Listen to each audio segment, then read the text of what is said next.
All right, so I had breast cancer. So I'm just going to kind of talk through the scenario. So the patient, Cindy, is coming in for her annual breast exam.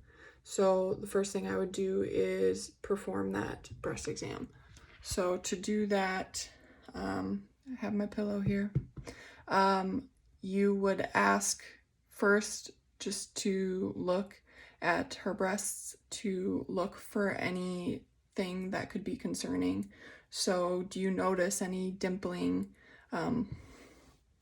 You can see dimpling on the pillow. Or have her nipples inverted in where they previously had not. And then once that was done, you would ask her to lie down and raise one hand above her head. So then you would start the exam. So using the pads of your fingers, not the fingertips, the pads of your fingers, you're going to go in a circular motion, but also going up and down. So you hit every aspect of her breast.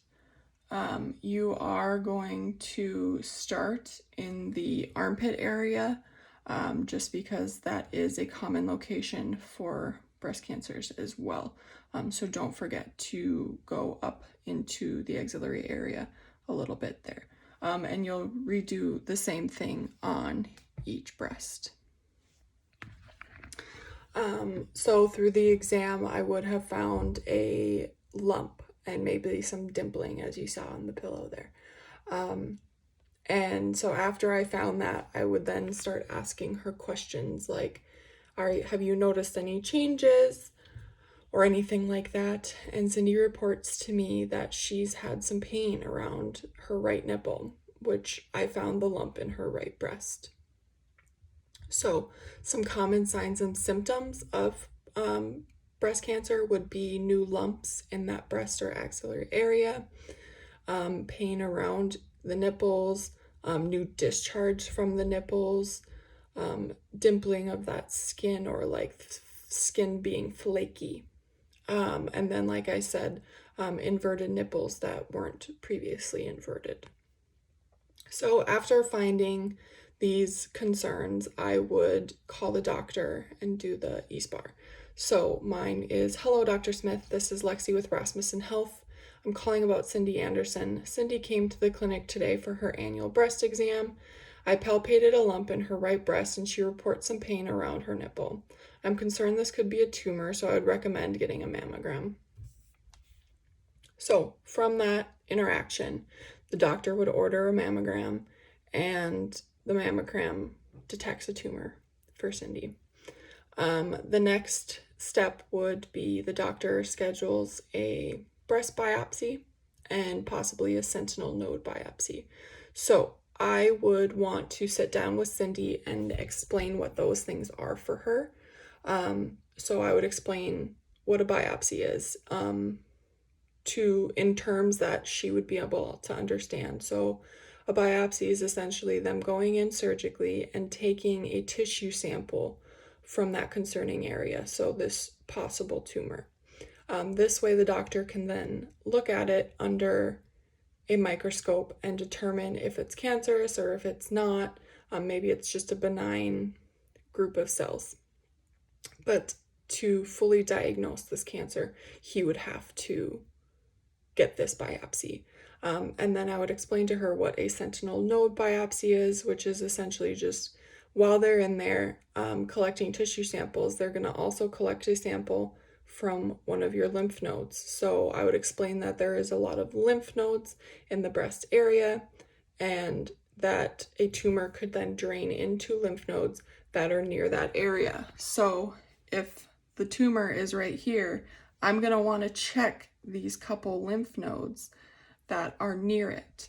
That way, if I find indications of cancer in those lymph nodes, I know that this is starting to metastasize. Or I would explain to her that it is moving through her body into different locations. So through this biopsy, it was determined that she had infiltrating ductal carcinoma. So after this diagnosis, as a nurse, that's going to be a lot to hear. So being present for your patient and having that open therapeutic communication is going to be essential. So I would encourage Cindy to explain her thoughts and concerns. So if they are concerns that we can deal with, we can talk through those and maybe make her feel a little bit better about at least one aspect of it. And then I'd also just want to be an active listener and acknowledge that she's going through these emotions, whether that's sadness, anger. Some people deny that this diagnosis exists. And just letting her know that all these emotions are totally normal, because who can just deal with this diagnosis? Great, no one. So encouraging her to feel those feelings and express herself, and just being an active listener in that would be a big part of what a nurse can do to help her emotionally through this. The next thing would be to discuss her treatment options. So some of the treatment options that are possible for breast cancer would be mastectomies. I would want to explain to her that a mastectomy is the removal of her breast tissue, but also explaining that she can get reconstructive surgery. Also, I'd want to reference the fact that mastectomies can have an impact on a woman's emotional health and their body image and how they feel. So I could offer support in those areas and offer up support groups, or just even letting her know that this is a possibility so she can plan for that. And then also letting her know that mastectomies are often used in conjunction with other treatments. And then surgeries, radiation, which is a lot to deal with pain, or chemotherapy. And I would want to discuss the side effects of chemotherapy if this is the choice that she makes.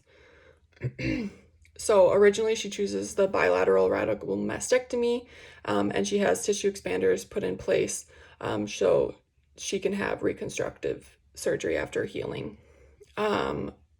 The cancer has not spread to her lymph nodes, and so it has not metastasized, so she's good there. It is just the primary tumor. And they did tests, and they gave her a recurrence score of 35, which is just a score that the doctors use based on genetics, her age, and that pretty much to tell her, like, this is the possibility of your cancer coming back. So she scored a 35. I would want to explain to her that this means the risk of it coming back is quite high.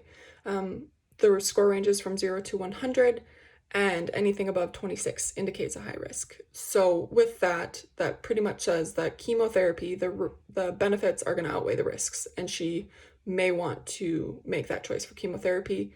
However, that is me saying she has that choice. If she doesn't want to do chemo, she doesn't have to, but there is a risk of reoccurrence.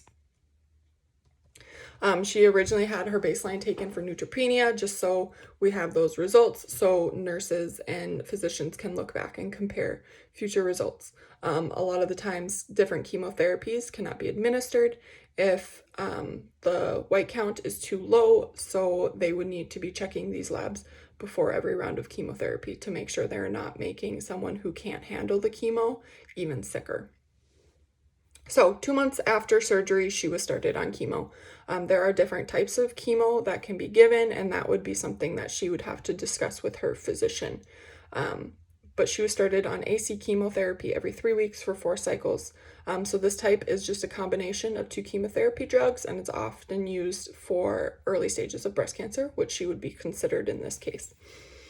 So this is when as a nurse, I'd probably want to go over some treatment complications with her. So she might experience hair loss, nausea, vomiting, fatigue, appetite changes. So we could go over those things and try and come up with a care plan for her. If she's having hair loss, give her ideas on wigs or different head coverings. If she's experiencing nausea and vomiting, we can talk with the doctor and get nausea medications.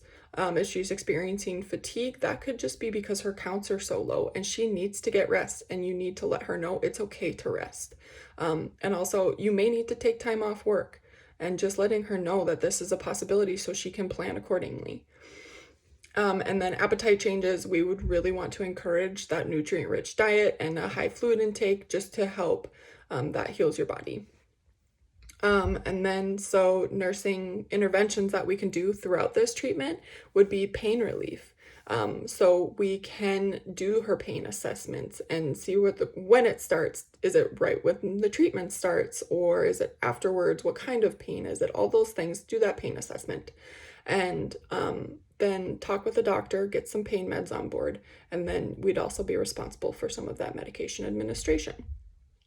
And then also talking with her about non-pharmacological treatments, CAM therapies. Some cancer patients do well with massage, relaxation techniques, aromatherapy, music therapy, therapeutic touch. Those kinds of things we can try and implement into her care plan just for some added comfort.